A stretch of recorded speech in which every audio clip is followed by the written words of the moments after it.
హైదరాబాద్లోని ఓ చిన్న ఊరిలో శ్రీధర్ అనే యువకుడు ఉండేవాడు. వంట చేయడంపై అతనికి చిన్నప్పటి నుంచి ఎంతో ఇష్టం. అమ్మతో పాటు కిచెన్లో పని చేస్తూ, కొత్త కొత్త వంటకాలు రుచిస్తూ పెరిగాడు. కానీ కుటుంబ పరిస్థితులు కారణంగా పెద్దగా చదవలేక, చిన్నటి హోటల్లో సహాయకుడిగా పనిచేయాల్సి వచ్చింది.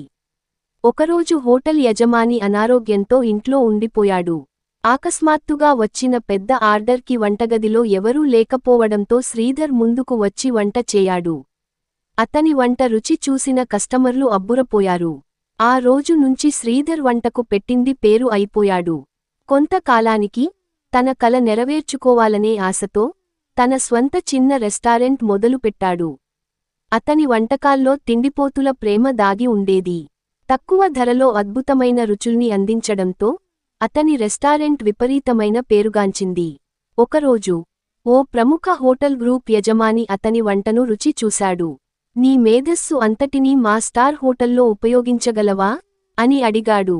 కానీ శ్రీధర్ మాత్రం తన ఊరినే మరిచిపోలేక, అక్కడే పెద్ద రెస్టారెంట్ పెట్టి, అందరికీ మంచి భోజనం అందించాలనుకున్నాడు.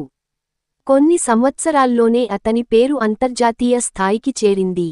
అతని వంటకాలు టీవీ షోలలో కనిపించాయి. ఎంతోమంది యువ అస్పైరింగ్ షెఫ్స్ అతనిని ఆదర్శంగా తీసుకున్నారు. ఇక శ్రీధర్ పేరు చెప్పగానే, ఒక గొప్ప షెఫ్ మాత్రమే కాదు, వంటను హృదయపూర్వకంగా ప్రేమించే వ్యక్తి గుర్తొచ్చేవాడు.